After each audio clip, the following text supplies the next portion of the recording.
नमस्कार प्यारे साथियों, मेरे YouTube चैनल में आपका फिर से स्वागत है। देखिए, आज की इस वीडियो में हम जो है कक्षा 8वीं की पाठ्य पुस्तक है आपकी बसंत भाग 3 में जो कबीर की साखियाँ पाठ पढ़ेंगे। प्यारे मित्रों, जो है कबीर की साखियों की व्याख्या से पूर्व हम सबसे पहले कबीरदास जी की जीवन पर तो है ससरी निगाह डालते हैं। देखिए, कबीरदास जी का जीवन परिचय। सबसे पहले जो है कबीरदास जी के जीवन परिचय पर संक्षेप में हम जानकारी प्राप्त कर लेते हैं। देखिए, कबीरदास जी का जन्म 1398 ईस्वी में लहर तारा ताल काशी उत्तर प्रदेश में हुआ। कब हुआ? 1398 ईस्वी में। जो काशी बनारस है, वाराणसी, वहाँ एक लहर तारा नामक स्थान है। लहर तारा में एक तालाब है, उस तालाब के किनारे हुआ था। इनके मूल नाम को देख लीजिए, कबीर और कबीर साहब नाम से समाज में चर्चित थे। भाषाएं, पहली बात देखिए, हम आपको बता दें, कबीरदास जी शिक्षित व्यक्ति नहीं थे, एक सामाजिक व्यक्ति थे, ठीक है, समाज सेवी थे। इनको है भाषाओं के बारे में बात किया जाए तो इन्हें हिंदी की भी जानकारी थी, अवधी भाषा की भी जानकारी थी, इन्हें कई भाषाओं की जानकारी थी। सदुक्कड़ी भाषा है एक। सदुक्कड़ी भाषा क्या होता है बेटा? सदुक्कड़ी भाषा होता ये है कि इसमें कई भाषाओं का मेल होता है। सदुक्कड़ी भाषा, क्योंकि साधु संत जो लोग होते हैं ये घूमते फिरते रहते हैं, हमेशा समाज में इधर से उधर घूमते रहते हैं, तो जगह जगह लोगों से जो है जब वार्तालाप करते हैं, बातचीत करते हैं, तो वहाँ की भाषाओं को जो है, भाषा के शब्दों को जो है ग्रहण करते हैं। तो इस प्रकार जब वो कोई चीज़ लिखते हैं तो उनकी भाषा में जो है क्या होती है, एकता नहीं रहती। वो मतलब किसी एक भाषा का प्रयोग नहीं करते, एक भाषा के शब्दों का प्रयोग नहीं करते। उसमें जो है स्थान स्थान की शब्दों को जो है जगह मिल जाता है, जगह जगह के जो है ग्रामीण शब्दों का प्रयोग उनमें मिल जाता है। इसीलिए जो है इनकी भाषा को पंचमेल खिचड़ी भी कहा गया। जो सदुक्कड़ी भाषा इनकी है उसे पंचमेल खिचड़ी भी कहा गया। पंचमेल खिचड़ी मतलब 5 चीज़ों का मेल। इनकी रचनाओं में जब आप देखेंगे तो कोई एक भाषा का शब्द नहीं मिलेगा। कहीं हिंदी का होगा, उसमें अवधी भी होगा, ठीक है, कहीं ब्रज भाषा का भी शब्दों का भी प्रयोग आपको देखने को मिल जाएगा, ठीक है।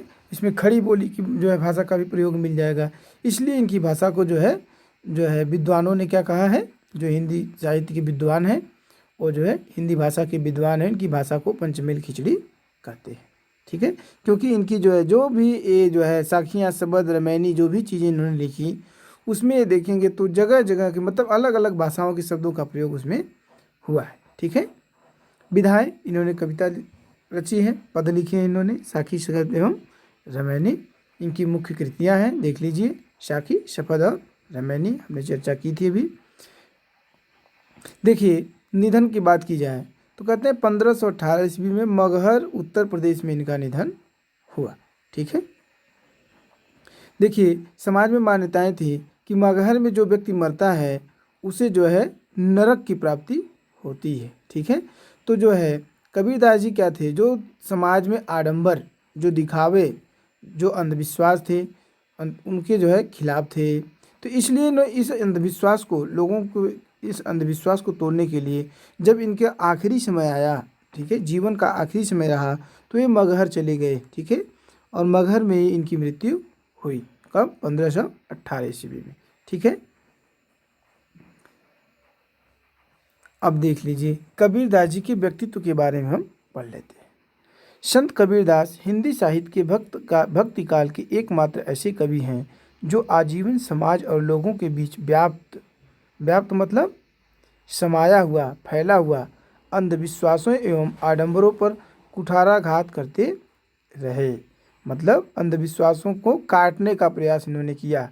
कुठार मतलब कुल्हाड़ी, जानते हैं ना, कुल्हाड़ी से घात करते रहे। मतलब इन्होंने अपनी जो है वाणियों से उस पर जो है व्यंग करते रहे और लोगों को इसके खिलाफ जो है जागृत करते रहे, लोगों को जो है इन अंधविश्वासों से बचने के लिए जागृत करते रहे, जगाते रहे। ठीक है, वह कर्म प्रधान समाज के पक्षधर थे। जो कबीरदास जी हैं ये जाति धर्म में विश्वास नहीं करते। इनके अनुसार एक कहते हैं कि कर्म ही प्रधान है, व्यक्ति अपने कर्मों से ही जाना जाता है। और कहते हैं कि ये जो इनकी जो कर्म प्रधान इनकी वैचारिक धारा है उसकी झलक हमें उनकी रचनाओं में भी साफ दिखती है। आप भी अभी देखेंगे, ठीक है, इनकी रचनाओं को जो पढ़ेंगे तो आप भी इनके बारे में जानेंगे। लोक कल्याण हेतु ही मानो उनका समस्त जीवन था। कहते हैं कि ऐसा लगता है कि उन्होंने जो है समाज लोगों के कल्याण हेतु उनको यह जीवन मिला था। मतलब कहने का मतलब है कि उनका जीवन ऐसा प्रतीत हुआ, उनका आजीवन वो क्या किए, लोगों की सेवा करते रहे, लोगों के कल्याण के बारे में सोचते रहे। तो ऐसा लगता है जैसे जो है उनका जन्म किसके लिए हुआ था, लोगों के कल्याण के लिए ही हुआ था। कबीर को वास्तव में एक सच्चे विश्व प्रेमी का अनुभव था। कहते हैं कि अगर वास्तव में देखा जाए तो जो है कबीरदास जी को एक सही सच्चे ईमानदार विश्व प्रेमी का अनुभव था। विश्व प्रेमी का अनुभव मतलब ये इस पूरे जगत से प्रेम करते थे। ठीक है, विश्व प्रेमी का अनुभव था। उनकी प्रतिभा में अबाध गति और अदम्य प्रखरता कबीर की सबसे बड़ी विशेषता थी। कहते हैं कि उनकी जो प्रतिभा थी, ठीक है, उनके अंदर जो कुशलता थी उसमें अबाध गति थी। मतलब उसकी गति को कोई बाधित नहीं कर सकता था और कोई उन्हें रोक नहीं सकता था। और अदम्य प्रखरता और कहते हैं कि न दबने वाली प्रखरता उनमें कबीर की सबसे बड़ी विशेषता थी। मतलब उनमें जो है कबीरदास जी में दबने की प्रवृत्ति नहीं थी। वो जो गलत है उसका जो है खुलकर विरोध करते थे।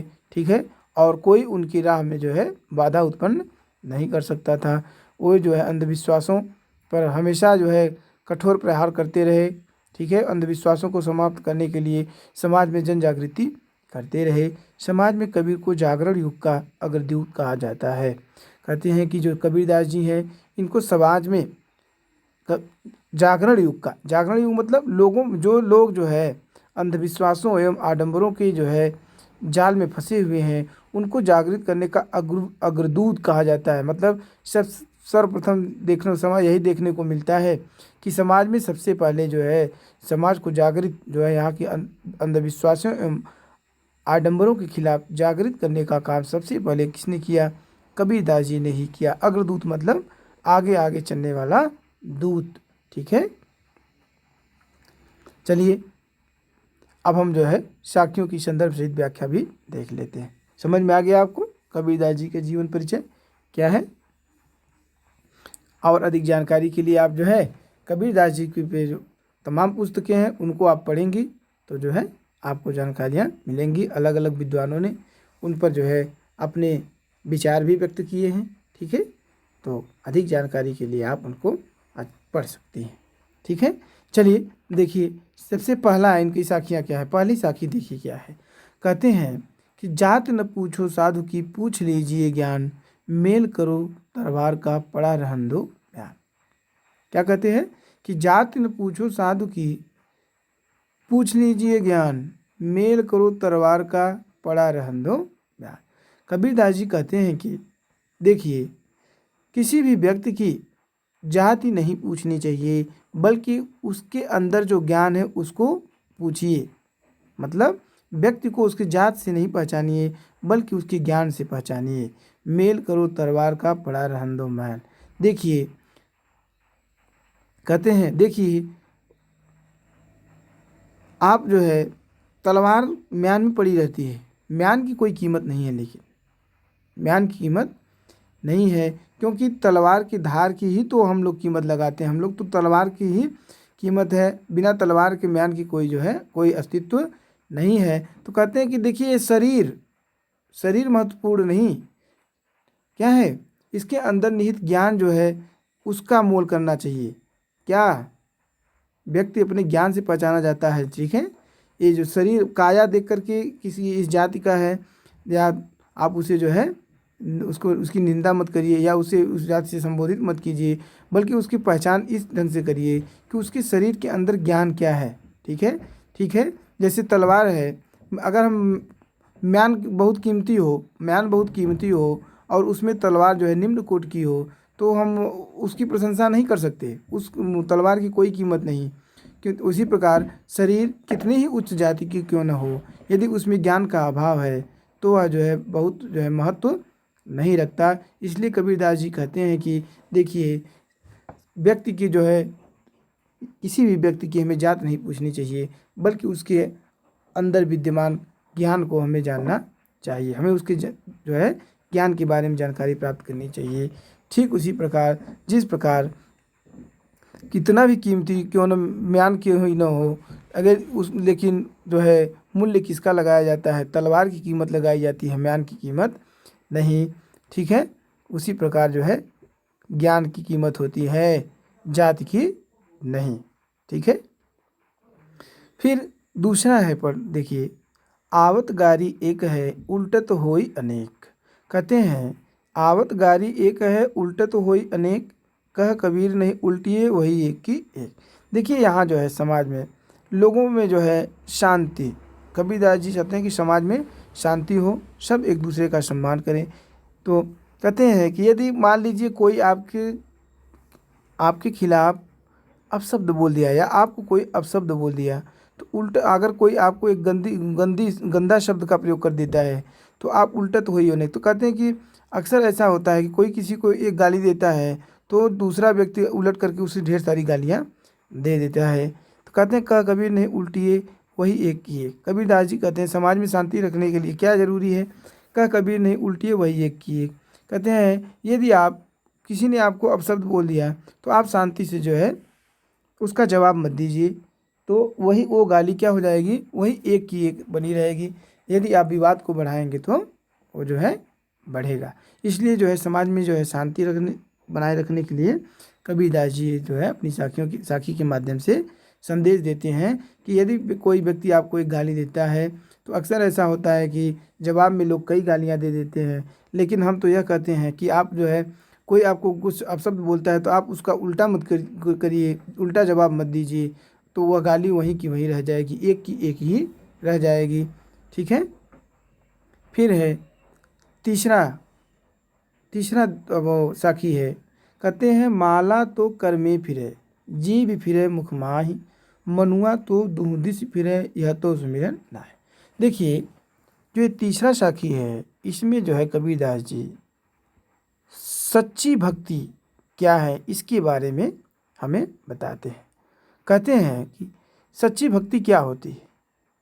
समाज में तो लोग तरह तरह से जो है भक्ति कर रहे हैं, लगे हुए हैं, लेकिन देखिए वास्तविक भक्ति क्या है।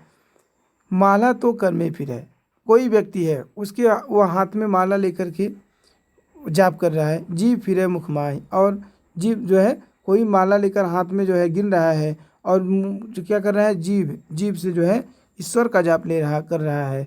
मनुआ तो दुष फिरे या तो सुमिरन ना, लेकिन उसका मन तो नियंत्रण में नहीं है।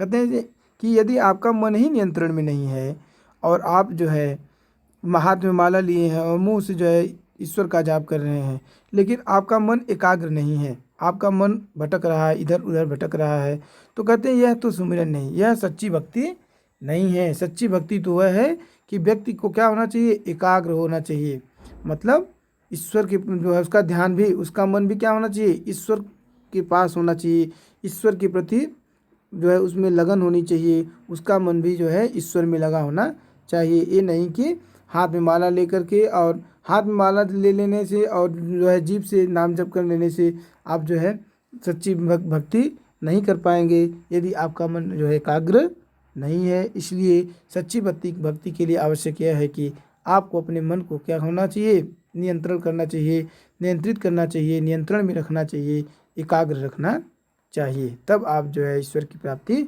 कर सकते हैं और इसे हम जो है ईश्वर की भक्ति कह सकते हैं। अब है चौथा इनका जो है शीर्षक साखियाँ। कबीर घास न निंदिए जो पाँव तली होए, उड़ी पड़े तब जब आँख में खरी दुहोली होए। कबीरदास जी इस दोहे के माध्यम जो है इनकी साखी है इसके माध्यम से ये संदेश देते हैं कि हमें किसी को छोटा देख करके उसकी निंदा नहीं करनी चाहिए। हमें हर व्यक्ति के प्रति सम्मान का भाव रखना चाहिए। कहते हैं कि कबीर घास न निंदिए। कबीरदास जी कहते हैं कि घास जो आपके पाँव के तले पड़ता हो, मतलब घास आपके पाँव के तले हमेशा पड़ता रहता है, तो इसका मतलब तो भी आपको उसकी निंदा नहीं करनी चाहिए। मतलब कोई कितना ही निम्न हो, कोई कितना ही जो है निम्न जाति का व्यक्ति हो या कितना ही गरीब व्यक्ति हो या कुछ भी हो, आप उसकी निंदा मत करिए, क्योंकि उड़ी पड़े जब आँख में। क्योंकि कहते हैं कि जिस प्रकार देखिए आपके पैर के तले घास पड़ रहा है और आप उसकी निंदा करते हैं, अगर यदि निंदा करते हैं, लेकिन देखिए उड़ी पड़े जब आँख में, लेकिन वही घास जिसको आप क्या बहुत नीचा समझते हैं और उसकी निंदा करते हैं, जब आपके आँख में पड़ जाता है तो बहुत पीड़ा देता है। इसलिए हमें जो है किसी व्यक्ति को नीचा समझ करके उसकी निंदा नहीं करनी चाहिए, ठीक है। क्योंकि जब वही जो है नीची वस्तु हमारे आँख में पड़ जाती है तो वो क्या होती है, हमारे लिए अत्यंत पीड़ादायक हो जाती है। इसलिए हमें सबका जो है सम्मान करना चाहिए, किसी की निंदा नहीं करना चाहिए, ठीक है। अब कहते हैं चौथा जो है पांचवा साखी जो है पांचवी देख लीजिए। जग में बैरी कोई नहीं जो मन शीतल होए, या आपा को डारी दे दया करे सब खोए। कबीरदास जी इस जो है साखी के माध्यम से कहते हैं कि देखिए इस संसार में आपका कोई दुश्मन नहीं है। यदि आपका मन शांत हो, यदि आपका मन स्वच्छ हो, शीतल हो, ठीक है, सुंदर हो, तो आपका इस संसार में कोई दुश्मन नहीं है। या आपा को डारी दे दया करे सबको। कबीरदास जी कहते हैं कि आप अपने अंदर से अहंकार को क्या कर दिए, त्याग दीजिए, अपने स्वार्थ को त्याग दीजिए, अपने अहंकार को त्याग दीजिए, दया करे सबको और सबके प्रति दया का भाव रखिए। देखिए आपका इस जग में कोई दुश्मन नहीं होगा, सभी लोग आपसे प्रेम करेंगे, सभी आप लोग आपके मित्र होंगे, सभी आपके हितैषी होंगे, ठीक है। क्या कहते हैं कि आप अपने जो है मन में जो है अपने अंदर से अहंकार को त्याग दीजिए और सबके प्रति दया का भाव रखिए, सबके कल्याण का भाव रखिए। देखिए आपका मन अत्यंत शीतल रहेगा और इस जग में आपको कोई दुश्मन दिखाई नहीं देगा, सभी आपको अपने जो है हितैषी मित्र और प्रियजन ही दिखाई पड़ेंगे, ठीक है प्यारे मित्रों। इस वीडियो में बस इतना ही। आप जो है अभ्यास प्रश्न भी देख लीजिए, ये पाठ तो पूरा हो गया आपका। पहला है कबीरदास का जन्म कब और कहाँ हुआ था। दूसरा प्रश्न कबीरदास की प्रमुख कृतियाँ कौन कौन सी हैं। तीसरा कबीरदास जी ने जाति की अपेक्षा ज्ञान पर अधिक बल क्यों दिया है। चौथा हमें किसी को छोटा समझकर उसकी निंदा क्यों नहीं करनी चाहिए। पांचवा प्रश्न है कबीरदास जी ने सच्ची भक्ति के लिए किसे आवश्यक माना है। यहाँ आप जो है लिख लीजिए कि कबीरदास जी ने सच्ची भक्ति के लिए किसे आवश्यक माना है, ठीक है प्यारे दोस्तों। देखिए यदि आपको मेरा वीडियो पसंद आता है तो इसे लाइक ज़रूर करिए, ज़रूर से ज़रूर लाइक करिए और इसे अपने दोस्तों में शेयर करिए, मित्रों में शेयर करिए। और जहाँ भी आपको सुझाव देने की ज़रूरत है आप सुझाव भी दे सकते हैं कमेंट के माध्यम से। अब जो है हम आपसे विदा लेते हैं, अब शीघ्र ही हम आपके लिए जो है अगला वीडियो लेकर के उपस्थित होंगे। नमस्कार।